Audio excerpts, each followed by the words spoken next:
Welcome to The Explainer. Today, we're going to systematically deconstruct the world's most popular personality test by tracing it all the way back to its fascinating and, honestly, completely unexpected roots.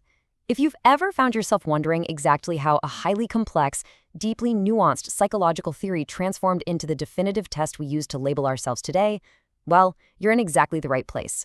Let's get into it. Introvert or extrovert? I mean, it's a question you've almost certainly answered at some point, right? Maybe it was for a job application, an icebreaker at school, or just, your own personal curiosity late at night. When we answer this, we usually assume it reveals some deep, definitive truth about exactly who we are and how our brains are wired. We tend to treat it like a scientific absolute.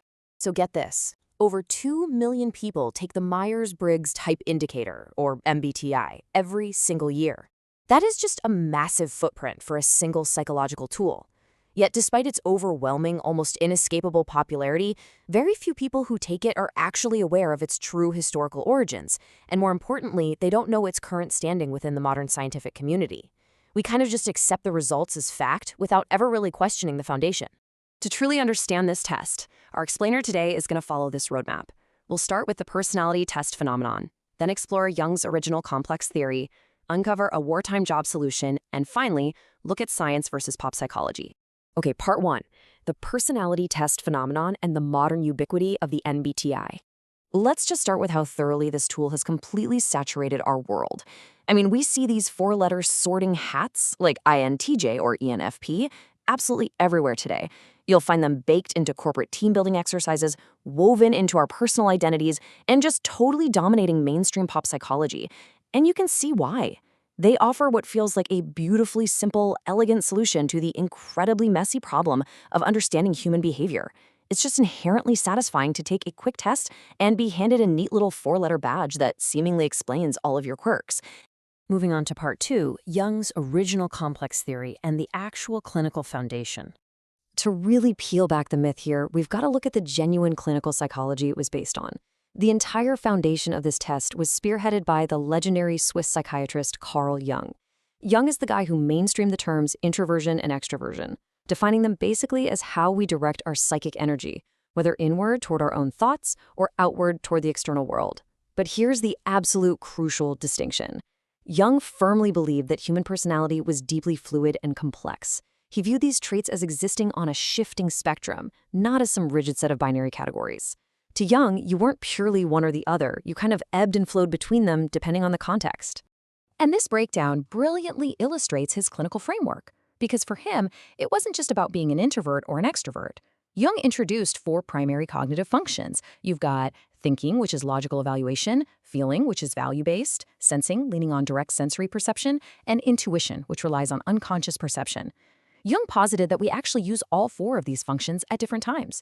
His theory was essentially this highly nuanced, incredibly complex map of the human psyche. It was meant for deep clinical analysis, not a quick 10-minute online quiz.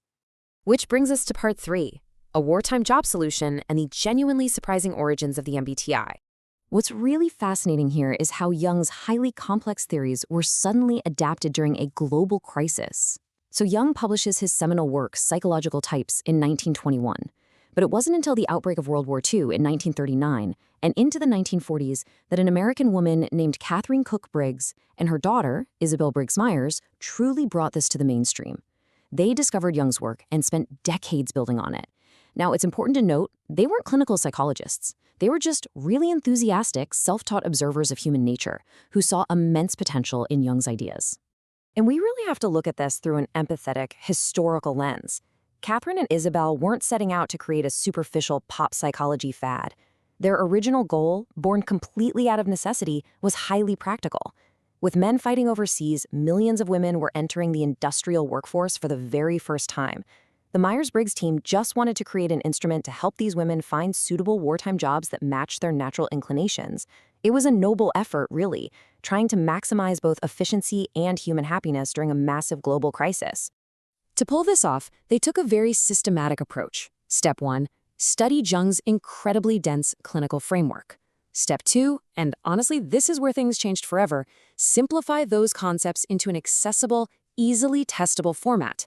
Step 3, match individuals to critical wartime roles based on the resulting types. So they deliberately adapted his work, attempting to take this massive, fluid psychoanalytical framework and essentially force translate it into a practical, multiple-choice tool for the workforce. And that leads us to our final section, Part 4, Science versus Pop Psychology, and where the divergence happened.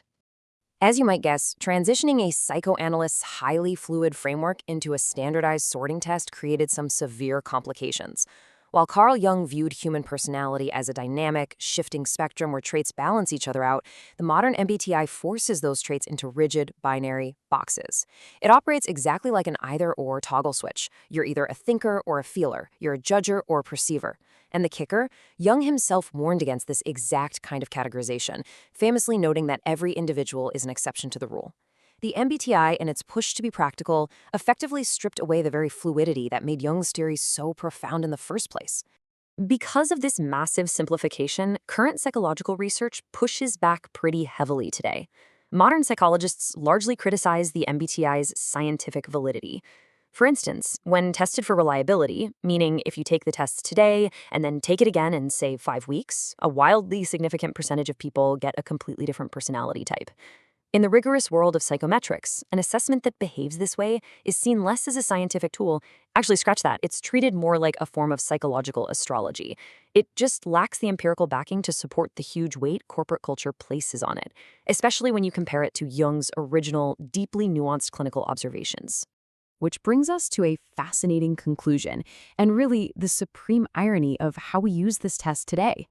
We really have to ask ourselves, how did a deeply nuanced theory, one designed by a master psychoanalyst specifically to highlight the boundless fluidity and complexity of human nature, become the exact rigid boxes we confine ourselves to today?